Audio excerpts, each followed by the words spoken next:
Hindi ako natatakot sa sasabihin ng iba. Ang kinakatakot ko, yung araw na ikaw na mismo ang susuko sa atin. Hindi ako susuko, Jun, pero ang sakit lumaban kung pati mundo kalaban natin. Kailangan natin manatiling matatag sa harap ng lahat ng pagsubok na dumating sa ating buhay. Kahit buong mundo pa, basta ikaw ang kakampi ko, lalaban ako hanggang dulo. Kaya naman wag kang mag-alala dahil lagi lang akong nasa tabi mo. Pangako, kahit masaktan, kahit mahirapan, ikaw at ikaw pa rin. Pero Jun, paano kung mapagod ako? Paano kung dumating yung araw na hindi na ako kasing tapang tulad ngayon? Eh di ako yung magiging lakas mo. Hahawakan kita kahit gusto mo nang bumitaw. Alam kong mahirap ang mga pinagdadaanan mo ngayon pero hindi kita pababayaan kailanman. Ang hirap, Jun. Kailangan natin itago, kailangan natin magsinungaling. Mas mahirap mawala ka.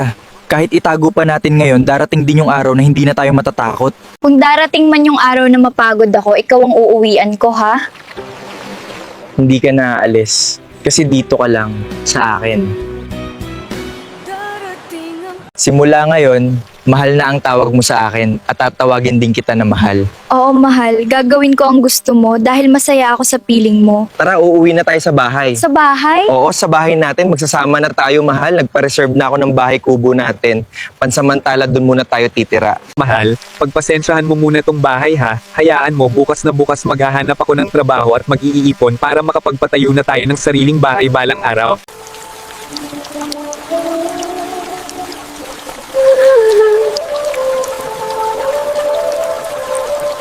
Bakit ka umiiyak, mahal? Hindi ka ba masaya na magsasama na tayo? Huwag ka nang malungkot dahil magsisimula na ang ating bagong buhay na puno ng pagmamahalan at ligaya. Gutom na kasi ako, mahal ko. Wala ka bang Jollibee dyan? Sana naman mayroon para makakain na tayo dahil kanina pa talaga akong naghihintay dito sa tabi mo. Eto, mahal, kape lang muna tayo. Pasensya na ulit, wala tayong pang Jollibee eh. Wala bang tinapay man lang, mahal? Kasi parang kulang naman kung kape lang ang meron tayo ngayon. Sige, uminom ka pa, mahal, at mabubusog ka rin yan. Piso lang kasi laman ng bulsa ko. Kaya ito na lang ang maiaabot ko sa'yo ngayon habang nagpapahinga tayo rito. Tulog na tayo, mahal ko. Bukas na bukas mag-a-apply na ako ng trabaho para sa ating kinabukasan. Kaya ipikit mo na ang iyong mga mata at magpahinga ng mabuti.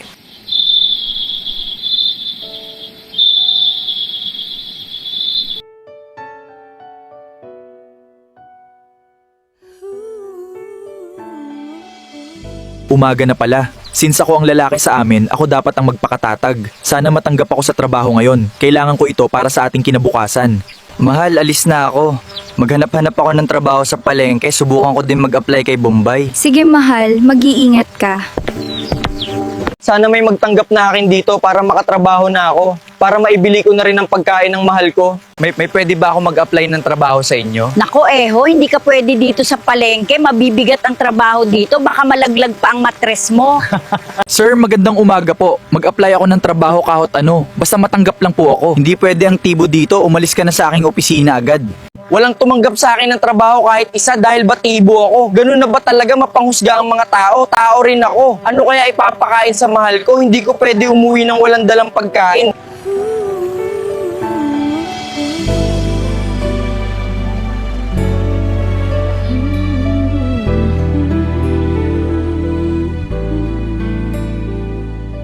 Medyo marami ang napupulot kong nakalakal, ibebenta ko na to sa junk shop para may pambili na ako ng pagkain para sa amin ni Mahal at mabilang ko na rin siya ng Jollibee. Manong, may dala akong kalakal. Ang gwapo mo naman, Eho. Bago ka lang ba dito? Wala ka bang ibang trabaho? Wala pong tumanggap sa akin dahil hindi ako nakapagtapos ng pag-aaral at tibo daw po ako.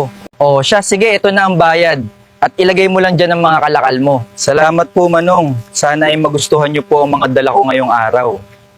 Mahal, nandito na ako. May dala akong mga pagkain. Gusto mo bang kumain na tayo agad? O ilalagay ko muna to sa lamesa para makapagpahinga ka muna sandali?